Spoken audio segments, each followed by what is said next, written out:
Bismillahirrohmanirrohim. Assalamualaikum warahmatullahi wabarakatuh. Dalam masalah kenabian di dunia Islam ada dua blok yang saling bertolak belakang, yaitu pertama ya, blok Khataman Nabiin atau Nabi terakhir. Legalitas blok ini adalah Al-Ahzab ayat 40. Pahamnya adalah Rasulullah Nabi terakhir, pintu kenabian sudah tertutup, dan tidak ada Nabi sesudah Rasulullah. Dan jumlahnya lah mayoritas umat Islam di dunia ini. Dan yang kedua adalah Al-Mursalin atau Maha Pengutus Nabi-Nabi. Nah, legalitas akidahnya adalah Ad-Dukat ayat 5, pintu kenabian masih terbuka. Allah masih bisa menurunkan nabi-nabi di mana saja dan kapan saja, tergantung urusan dan kepentingannya. Dan jumlahnya adalah minoritas umat Islam di dunia ini. Nah, di sini saya tidak akan membahas kata menabiin ya, karena sudah banyak dibahas di channel-channel lain. Jadi saya hanya akan membahas Al-Mursalin saja. Walaupun sebenarnya Al-Mursalin sudah saya bahas di konten saya sebelumnya yang berjudul Mengapa Al-Quran Menolak Rasulullah sebagai Nabi Terakhir. Supaya tidak gagal paham, supaya lebih mengerti lagi, silakan mampir. Intinya konten ini adalah part 2 dari konten saya sebelumnya. Sebenarnya Al-Mursalin sudah ada di konten saya pertama, tapi saya ulang aja ya, supaya kita lebih paham ya. Nah, sekarang penjelasan seperti ini ya. Al-Mursalin artinya Maha Pengutus Nabi-Nabi. Al-Mursalin adalah salah satu sifat dari banyak sifat-sifat Allah. Mursalin artinya mengutus Nabi-Nabi. Nah, itu bentuk jamaknya ya, karena tunggalnya Mursil. Legalitas dari Al-Mursalin adalah surah Ad-Dukat ayat 5 yang berbunyi Amran min indina inna kunna mursilin, yang artinya urusan dari sisi kami atau Allah ya, sesungguhnya kamilah atau Allah yang mengutus nabi-nabi. Karena Allah bersifat timeless atau abadi ya, jadi tidak berawal dan tidak berakhir. Allah juga penguasa ruang dan waktu, maka otomatis semua sifat-sifat Allah tidak terikat ruang dan waktu, termasuk Al-Mursalin. Artinya Allah bisa menurunkan nabi di mana saja dan kapan saja. Ad-Dukat ayat 5 juga menegaskan kenabian adalah hak prerogatif Allah Subhanahu wa taala. Perhatikan kalimat ya. Inna kunna mursilin. Ya, artinya sesungguhnya kamilah yang mengutus nabi-nabi. Maksudnya adalah kenabian adalah hak absolut urusan Allah. Apa, siapa, kapan, di mana Allah mengutus nabi-nabi adalah wewenang Allah. Manusia tidak bisa ikut campur tangan masalah-masalah kenabian ya. Allah bisa mengutus nabi di mana saja dan kapan saja, di waktu dan tempat yang disukai dan disenanginya. Artinya, kalau Allah dulu bisa menurunkan nabi, sekarang juga masih bisa, besok juga bisa. Pokoknya bagaimana urusan dan kepentingannya. Ingat, Al-Quran adalah produk hukum atau undang-undang. Karena itu secara legal formil, Ad-Dukat 5 masih berlaku sampai sekarang, bahkan sampai kiamat. Artinya proses turunnya nabi untuk menangani urusan Allah dengan manusia masih bisa terjadi. Nah, berarti kalimat inna kunna mursalin yang artinya kamilah atau Allah ya, kamilah yang mengutus nabi-nabi. Nah, selama ayat ini belum dihapus, belum dicoret dan masih terus dibaca, selama itu juga Allah akan terus menurunkan nabi-nabinya. Allah hanya akan berhenti menurut nabi ketika hari kiamat saja. Oke, sekarang nah kedua ya, selanjutnya ya. Al-Mursalin bersumber langsung dari Al-Quran atau Ad-Dukat ayat 5 ya. Karena bersumber dari Al-Quran, legalitas hukum Al-Mursalin kuat sekali. Al-Mursalin otomatis produk hukum. Sebagai undang-undang, Al-Mursalin punya kekuasaan untuk memaksa semua orang Islam wajib beriman kepada Al-Mursalin. Karena Al-Quran diturunkan kepada Nabi Muhammad SAW ya, sudah pastikan ayat ini Ad-Dukat ayat 5 Al-Mursalin ditujukan untuk umat Nabi Muhammad SAW. Umat Muhammad SAW adalah orang-orang yang bersyahadat kepada Allah dan Rasulnya, alias muslimin dan muslimat, alias orang Islam, yaitu saya, kamu, kita, Pak Jokowi, Pak Ganjar, Pak Anies, Pak Prabowo, orang-orang NU, orang Muhammadiyah, Pertiasa Ahmadiyah, MUI, FPI, Menak dan lain, alias siapapun orang yang mengaku beragama Islam, semuanya wajib beriman kepada Al-Mursalin.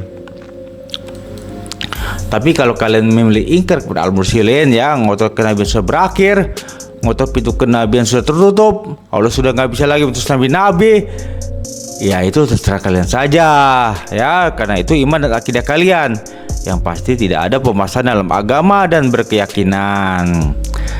Nah, kataban nabiin al-mursalin ya. Kataban nabiin atau nabi terakhir, dan al-mursalin atau Allah Maha pengutus nabi adalah keyakinan yang sangat bertolak belakang ya. Kita dihadapkan dengan dua pilihan, kita harus memilih salah satunya. Jadi kalau kita memilih kata nabiin, otomatis kita ingkar kepada al-mursalin. Begitu pula kalau kita beriman kepada al-mursalin, otomatis kita ingkar kepada kata nabiin. Jadi intinya ginilah, kata nabiin tuh punya paham pintu kenabian sudah tertutup. Al-mursalin punya paham pintu kenabian masih terbuka. Jadi Allah masih bisa menurunkan nabi-nabinya. Jadi ya kita harus pilih salah satu, nggak bisa kita pilih dua-duanya. Nah sekarang gini, perangkap setan paling sukses ya. Jadi kenapa disebut perangkap setan paling sukses? Penjelasannya seperti ini ya. Penjelasannya kayak gini.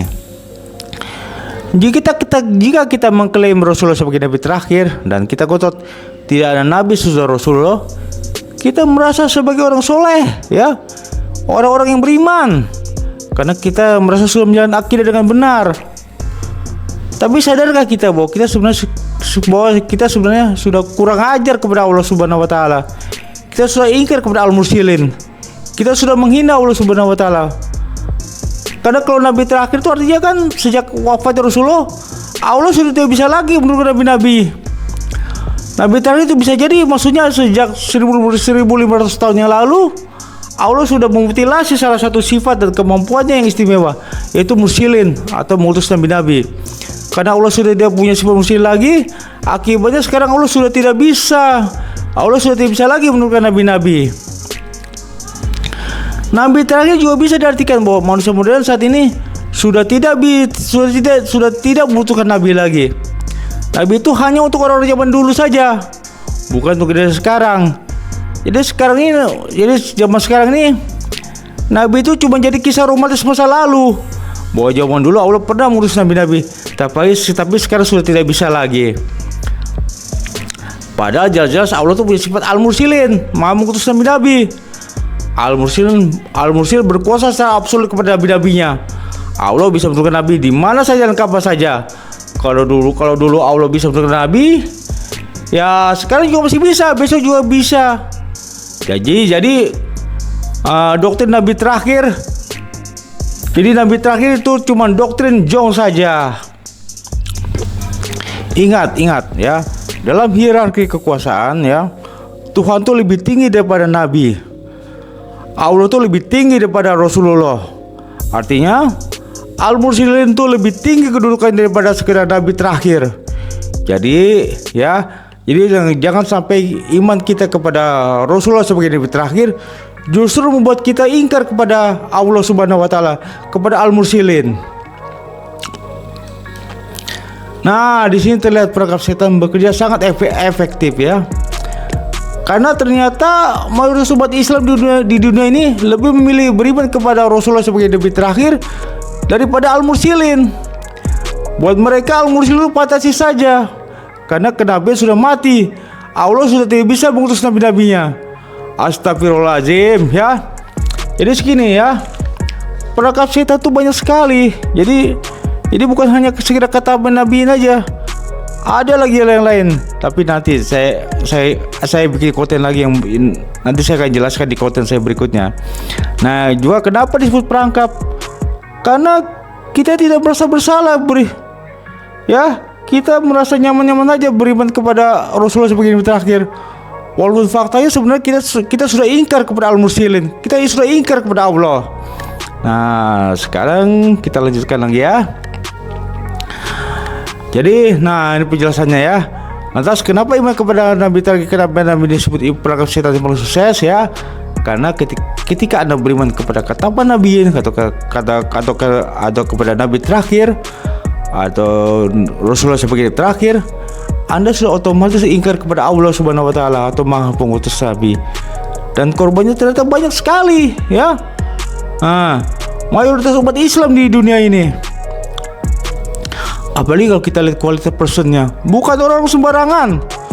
Ulama-ulama paling pintar di planet ini mayoritas memilih ingkar kepada al-mursalin.